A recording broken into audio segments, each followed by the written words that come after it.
Hi, this is Troy Lewis, lead pastor of Steamboat Christian Center, and this is Vision Moments, an inspirational videocast that provides vision, insights, and growth opportunities for you to stay resourced and connected to our vision to love God and to love people.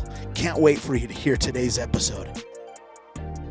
Hey, my name is Julie Lewis, and I'm the Associate Pastor here at Steamboat Christian Center, and I want to say welcome to Vision Moments, which is an inspirational video cast that provides vision, insights, and growth opportunities for you to stay resourced, connected with our staff and team, and engaged in our vision to love God and to love people.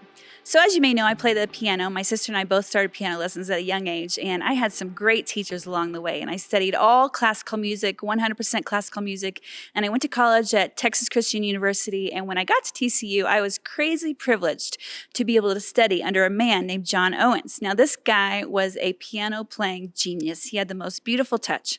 And students would literally come from all over the world to study with John Owens. And so for me, it was a very unique opportunity that I did not deserve. I was way out of my league, but I have never learned more than I did in those 4 years.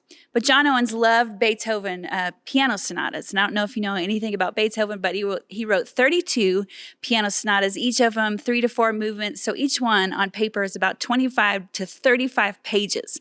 And I played a few of them, and I would say I played really only one of them, meaning I perfected it, I memorized it, and I performed it. It took me literally forever. But John Owens would do a series of concerts once a year, and he would play all 32 Beethoven sonatas by memory flawlessly. And it took him 3 nights to do all of them, and that's about 10 hours of playing.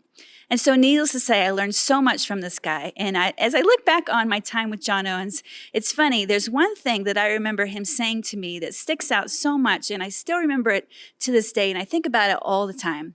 One day I'm sitting in a lesson and I'm playing for him, and I get to a rest, meaning there's like silence for like 8 beats. And I rush through it. I do like 5 or 6 beats instead of 8 beats. And he says, "Hey, wait." He stops me abruptly and he says, "Hey, you have to wait. You have to not rush through the rest." He said, "Julie, you have to practice the rest. If you don't practice the rest, if you rush through them, what comes next won't have the same impact." And I was thinking about that recently. I was telling a friend about it, and I thought, how profound is that idea? Don't rush through the rest. You have to practice the rest. I think so often we don't practice the rest in our lives. We rush through times of rest, right? And I think in so many ways, it is killing us. It makes us so ineffective. When we don't practice rest, we turn into The Walking Dead, which is one of my favorite TV shows. We're like zombies just going through life, right? Trying to get through the day. There's no purpose. We're just on autopilot. And I think that's a super sad way to live. So here's my question for you today. Are you practicing the rest? That's a funny idea, right? That we have to practice resting. Why do we need to practice it? Well, obviously because it's kind of hard. True rest is really hard. But you know what? God thinks rest is really important. Obviously, he created the earth, and on the 7th day, he did what? He rested.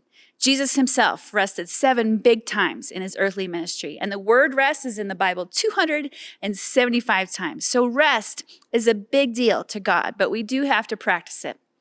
I don't know about you, but 2020 has been crazy stressful and exhausting. I am so tired. I'm tired of COVID. I'm tired of the drama. I'm tired of politics. I'm tired of the stress. I'm tired of wondering what's going to happen next. And I think God would definitely say to each and every one of us today, right here, right now, hey, you got to practice the rest. And so what does rest really look like? For me, rest doesn't mean, going home and hanging out and watching TV all day, because I could do that all day long and it still won't relieve my anxiety or my worry. One of my favorite authors is Brene Brown, and she calls that numbing, where we eat or drink or smoke or shop or work just to take the edge off. We watch every episode of Stranger Things or The Queen's Gambit in one day, which I recently just did, to take the edge off. We deny the discomfort. We anesthetize the pain in our lives to find the quickest relief. And that's not rest. That is not rest at all. That's numbing. It's avoiding. And what happens is that when we numb the bad in our lives, we also numb the good. So if my rest doesn't restore me, it's not true rest, the kind of rest that God really wants for my life. I like that word restore because true rest, soul care kind of rest should lead to a restoration, right? Not just physically, but emotionally, mentally, and especially spiritually. My soul should be filled instead of emptied. And that kind of rest only comes from the creator of rest. So today I'm going to read you some words from the Bible, and it's all about God's rest. And I just want to encourage you to stop and close your eyes and take these words in. If you're driving, don't close your eyes, but let's see if we can practice rest right here, right now. Isaiah says this: God doesn't come or go. God lasts. He's the creator of all you can see or imagine. He doesn't get tired. He doesn't pause to catch his breath. He knows everything inside and out. He energizes those who get tired. He gives fresh strength to those who drop out. For even young people tire, stumble, and fall, but those who wait upon God get fresh strength. They spread their wings and soar like eagles. They run and they don't get tired. They walk and they don't lag behind. Jesus says in Matthew, "Are you tired? Are you worn out? Come to me. Get away with me and you'll recover your life. I'll show you how to take a real rest. Walk with me and work with me. Watch how I do it.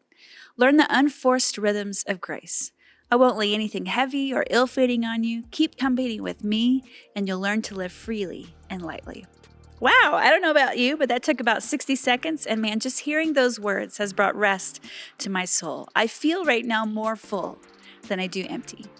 And it's funny, I think sometimes we think that rest is this long ordeal that I don't have time for or money for. But when we rest the way God intended, it restores something in us that this world can't restore. It's a calmness. It's a peace. It's a sense of security. The little fear gremlins inside of me stop bouncing around. And you know what? That's God. And that's rest.